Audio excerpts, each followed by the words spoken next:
আলোচনা আছিলে কি সিদ্ধান্ত হ'ল? আজি CC2R সৈতে অসমৰ মুখ্যমন্ত্ৰী ডাঙৰীয়াৰ বৈঠক অনুষ্ঠিত হয়। বৈঠকত শিক্ষা আৰু জনজাতি পৰিক্ৰমা ভৈয়াম মন্ত্ৰীও উপস্থিত আছিল। আমি CC2R ফালৰ পৰা 6জনীয়া প্ৰতিনিধি দলে তিৰাপ ট্ৰাইবেল বেল্টত যি সুৰক্ষিত শ্ৰেণী বৃদ্ধি কৰা সন্দৰ্ভত আমি আলোচনাত মিলিত হওঁ আৰু আলোচনাত যোৱা 18 আগষ্ট তাৰিখে প্ৰাগজ্যোতি ITS চেণ্টাৰত গৃহীত হোৱা 13টা প্ৰস্তাৱ আমি দাখিল কৰোঁ। ইয়াৰে প্ৰথম ইছ্যুটোৱে আছিলে যে তিৰাপ ট্ৰাইবেল বেল্টত কেইবাটাও জনগোষ্ঠীক প্ৰটেক্টেড ক্লাছ হিচাপে লিষ্টেড কৰিছে। আমি আমাৰ তৰফৰ পৰা মুখ্যমন্ত্ৰী মহোদয়ক আমি দাবী জনাওঁ যে এই যিটো অধিসূচনা এই অধিসূচনাটো প্ৰত্যাহাৰ কৰিব লাগে আৰু বাদ বাকী সকলো যিকেইটা ৰিকমেণ্ডেশ্যন আছিলে তাৰ ওপৰতো আমি দীঘলীয়া সময় প্ৰায় 45 মিনিট সময় আমি আলোচনাত মিলিত হওঁ। মুখ্যমন্ত্ৰী ডাঙৰীয়াই কৈছে যে তাত যিসকল ক্ষুদ্ৰ ক্ষুদ্ৰ জনজাতিৰ লোক আছে সেইটো নটিফিকেশ্যনখন মডিফাই কৰি তেওঁলোকৰ ভূমি সম্পূৰ্ণৰূপে সুৰক্ষিত ৰাখিবৰ কাৰণে এইটো মডিফাই কৰা হ'ব বুলি তেওঁ কৈছে।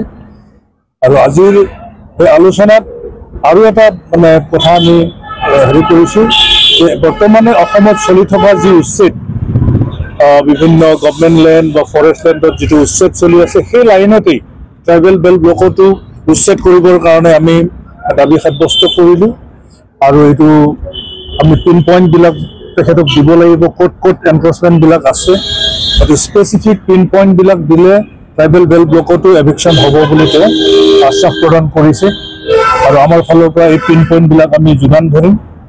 আৰু ইয়াৰ পিছত মাইক্ৰ' ট্ৰাইবেল বেল্ট ব্লকটো 3 মাহমানৰ ভিতৰতে গঠন কৰাৰ বিষয়ে তেখেতে সদৰি কৰিছে আৰু তাৰ বাবে তেখেতক আমি ধন্যবাদ জ্ঞাপন কৰিছোঁ যে বৰ্তমানে থকা ট্ৰাইবেল বেল্ট ব্লকৰ বাহিৰত যিবিলাক ট্ৰাইবেল গাঁও আছে এই ট্ৰাইবেল গাঁৱৰ ভূমিবিলাকো সুৰক্ষিত কৰিবৰ কাৰণে নতুন নতুন ট্ৰাইবেল বেল্ট ব্লক গঠন কৰিব। তো তিৰাপ সন্দৰ্ভত এটা চূড়ান্ত সিদ্ধান্ত গ্ৰহণ কৰিবৰ কাৰণে 24 তাৰিখে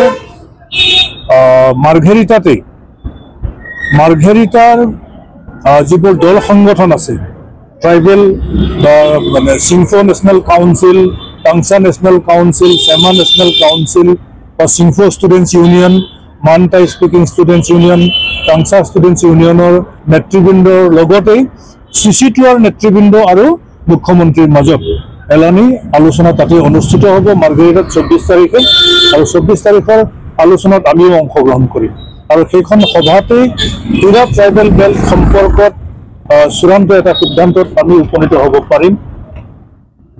আৰু আমিও আশাৰে বাট চাই আছোঁ যে 24 তাৰিখে তাৰ স্থানীয় মানুহৰ যিখিনি অভাৱ অভিযোগ বা তেওঁলোকৰ যিখিনি ৰিজেনমেণ্ট আছে সেইখিনি তাতে তেওঁলোকে প্ৰকাশ কৰিব আৰু মুখ্যমন্ত্ৰীৰ পৰা আমি এটা আশা ৰাখিছোঁ যে তেওঁ এটা ফলপ্ৰসূ এটা ৰিজাল্ট আমাক দিব। দেখা গৈছিল যে